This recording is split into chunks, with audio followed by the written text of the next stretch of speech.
अब कहानी का दूसरा भाग। दूसरे दिन झूरी का साला फिर आ गया और बैलों को लेकर चला। अब की बार उसने दोनों को गाड़ी में जोता। 2-4 बार मोदी ने गाड़ी को सड़क की खाई में गिराना चाहा, पर हीरा ने संभाल लिया। वह ज्यादा सहनशील था। संध्या समय दोनों जब घर पहुंचे तो गया ने दोनों को मोटी रस्सियों से बांध दिया और कल की शरारत का मजा चखाया और सूखा भूसा डाला। अपने जो बैल हैं उनको खली और चूनी सब कुछ दी, इन दोनों को नहीं दिया, सूखा भूसा दिया। अब इन दोनों बैलों को लगा कि ये तो हमारा अपमान है। ऐसा अपमान तो उनका कभी नहीं हुआ था। झूरी इन्हें फूल की छड़ी से कभी छूता भी ना था। उसकी एक टिटकार पर दोनों उड़ने लगते थे। यहाँ मार पड़ी आहत सम्मान की व्यथा तो थी ही, उस पर मिला सूखा भूसा। नांद की तरफ जहाँ भूसा डाला जाता है वहां आंख तक ना उठाए, उसे उसकी तरफ देखा भी नहीं। दूसरे दिन गयाल ने बैलों को हल में जोता, पर दोनों ने जैसे पांव ना उठाने की कसम खा ली थी। वह मारते मारते थक गया, लेकिन दोनों ने एक कदम नहीं बढ़ाया। एक बार जब उस निर्दयी ने हीरा की नाक पर खूब डंडे बरसाए तो मोती का गुस्सा काबू के बाहर हो गया और वह हल लेकर भागा। हल, रस्सी, जुआ, जोत सब टूट टाट कर बराबर हो गए। गले में बड़ी बड़ी रस्सियां ना होती तो दोनों पकड़ाई में नहीं आ सकते थे। हीरा ने मूक भाषा में कहा, भागना बेकार है। मोती ने उत्तर दिया, तुम्हारी तो इसने जान ही ले ली थी, अब की बड़ी मार पड़ेगी। पढ़ने दो, बैल का जन्म लिया है तो मार से कहां तक बचेंगे। गया 2 आदमियों के साथ दौड़ा आ रहा है, दोनों के हाथों में लाठियां हैं। मोती बोला, कहो तो दिखा दूं कुछ मजा, मैं भी। लाठी लेकर आ रहा है। हीरा ने समझाया, नहीं भाई, खड़े हो जाओ, मुझे मारेगा तो मैं भी 1-2 को गिरा ही दूंगा। नहीं, हमारी जाति का यह धर्म नहीं है। और मोती दिल में ऐंठ कर रह गया। गया आ पहुंचा और दोनों को पकड़कर ले चला। कुशल हुई कि उसने इस वक्त मारपीट ना की, नहीं तो मोती भी पलट पड़ता। उसके तेवर देखकर शायद गया और उसके सहायक समझ गए कि इस वक्त टाल जाना ही सही है। आज दोनों के सामने फिर वही सूखा भूसा लाया गया। दोनों चुपचाप खड़े देखते रहे। घर के लोग सब भोजन करने लगे और उसी वक्त एक छोटी लड़की हाथ में रोटियां लेकर आई और दोनों के मुंह में देकर चली गई। इस एक रोटी से उनकी क्या भूख शांत होती, परंतु चलो, उनको लगा कि इस घर में कोई अच्छा इंसान तो है। लड़की भैरव की थी, उसकी माँ मर चुकी थी, सौतेली माँ उसे बारती थी और इसीलिए इन बैलों से उसे एक प्रकार की आत्मीयता सी हो गई थी। उसने देखा ये बैल भी इस तरह से दुख सह रहे हैं और इनको मारा जाता है और सूखा खाना दिया जाता है, तो उसको लगा जैसे उसका दुख इनका दुख एक सही हो गया, तो आत्मीयता हो गई। दोनों दिन भर जोते जाते, डंडे खाते अड़ते, शाम को थान पर बांध दिए जाते, रात को वही बालिका उन्हें 2 रोटियां खिला जाती। प्रेम के इस प्रसाद की यह बरकत थी कि 2-2 गाल सूखा भूसा खाकर भी दोनों दुर्बल ना होते थे, मगर दोनों की आंखों में रोम रोम में विद्रोह भरा हुआ था। एक दिन मोती ने मूक भाषा में कहा, अब तो सहा नहीं जाता हीरा, क्या करना चाहते हो? मोती से हीरा ने पूछा। एक हाथ को सींगों पर उठाकर फेंक दूंगा, लेकिन जानते हो प्यारी लड़की जो हमें रोटियां खिलाती है उसी की लड़की है जो इस घर का मालिक है। यह बेचारी अनाथ हो जाएगी तो मालकिन को ना फेंक दूं, वही तो उस लड़की को मारती है। लेकिन औरत जात पर तो सींग चलाना मना है, यह भूले जाते हो। तुम तो किसी तरह निकलने ही नहीं देते, बताओ तुड़ाकर भाग चलें। हाँ, यह मैं स्वीकार करता हूँ कि इतनी मोटी रस्सी टूटे, लेकिन इतनी मोटी रस्सी टूटेगी कैसे, कैसे भागेंगे? इसका एक उपाय है, पहले रस्सी को थोड़ा चबा लें, फिर एक झटके में टूट जाएगी। रात में जब लड़की रोटियां खिलाकर चली गई तो दोनों रस्सियों को चबाने लगे, पर मोटी रस्सी अच्छी मजबूत रस्सी थी, मुंह में ना आती थी। बेचारे बार बार जोर लगाकर रह जाते। अचानक घर का दरवाजा खुला और वही लड़की निकली।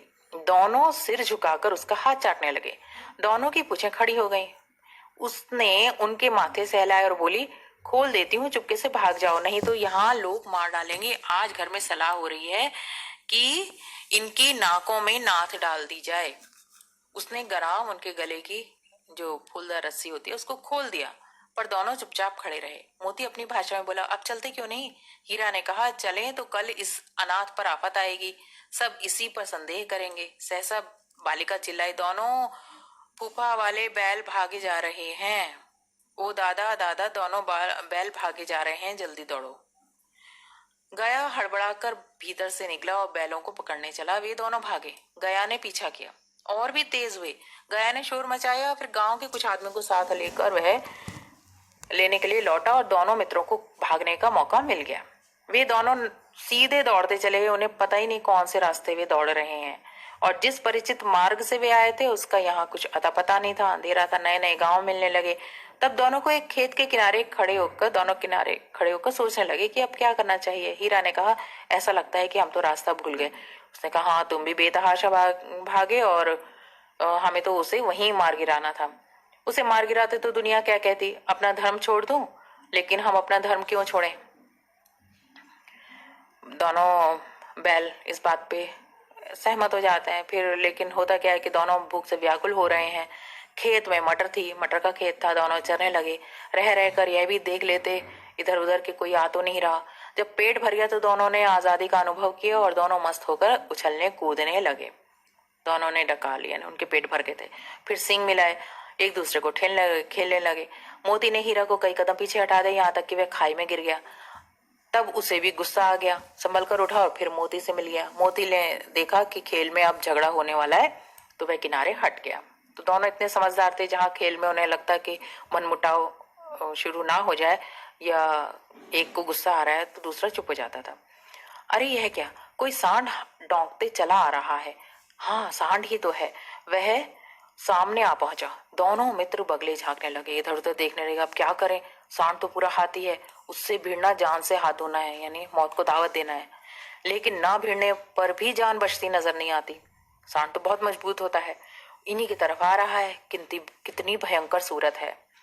मोती ने मूक भाषा में कहा कि बुरे फंसे, जान बचेगी, कोई उपाय सोचो। जान बचेगी क्या? हीरा चिंता में पड़ गया और बोला, अपने घमंड में भूला हुआ है, आरज़ू विनती ना सुनेगा, भाग क्यों ना चले। यही उन्होंने सलाह की कि दोनों भाग चले। लेकिन उसने कहा कि भाई, एक ने कहा कि भागना तो कायरता है, दूसरा बोला तो फिर यहीं मरो। बंदा तो 9-2-11 होता है, यानी वह तो फरार हो जाएगा, यहाँ से भाग जाएगा। और जो दौड़ाए तो फिर कोई उपाय सोचो जल्द। उपाय यही है कि उस पर दोनों जने एक साथ चोट करें। किस पर? सांड पर। मैं आगे से रगेड़ता हूँ और तुम पीछे से रगेदो। दोहरी मार पड़ेगी तो भाग खड़ा होगा। मेरी ओर झपटे, तुम बगल से उसके पेट में सींग घुसा देना। जान जोखिम है पर कोई दूसरा उपाय नहीं। दोनों मित्र जान हथेलियों पर लेकर लपके। सांड को भी संगठित शत्रुओं से लड़ने का तजुर्बा यानी एक्सपीरियंस नहीं था। वह तो एक शत्रु से मल्ल युद्ध करने का आदी था, यही एक से ही वह भिड़ सकता था। ज्यों ही हीरा पर झपटा, नीचे से दौड़ाया। सांड उसकी तरफ मुड़ा तो हीरा ने रगेदा। सांड चाहता था कि एक एक करके दोनों को गिरा ले, पर ये दोनों भी उस्ताद थे, उसे अवसर ही ना देते थे। एक बार सांड झल्लाकर हीरा का अंत कर देने के लिए चला था तो मोती ने बगल से आकर पेट में सींग भोंक दिया। इस तरह इन दोनों की लड़ाई दिखाई जा रही है, सांड और हीरा मोती की। अब यहाँ पर जब दोनों ने लड़ाई करके सांड को हरा दिया तो वहां उसको बेदम छोड़ दिया और विजय के नशे में झूमते आगे चल दिए। ने सांकेतिक भाषा में कहा, मेरा तो जी चाहता था कि बच्चा को मार ही डालो। तो हीरा ने तिरस्कार करते हुए कहा, गिरे हुए बैरी पर सींग नहीं चलाना चाहिए। हीरा ने कहा कि गिरे हुए बैरी पर सींग नहीं चलाना चाहिए। तो ये मल्ल युद्ध का एक नियम होता है कि जब प्रतिद्वंदी गिर जाता है तो उस पर वार नहीं करते। और इसी तरह से युद्ध में भी नियम होता है कि निहत्थे शत्रु पर वार नहीं किया जाता। तो हर प्रतियोगिता के जहाँ प्रतिद्वंदी आपस में लड़ते हैं उनके नियम होते हैं। लेकिन मोती कहता है यह सब ढोंग है, दुश्मन को तो ऐसा मारना चाहिए कि फिर ना उठे। हीरा कहता है अब यह सोचो कि घर कैसे पहुंचेंगे।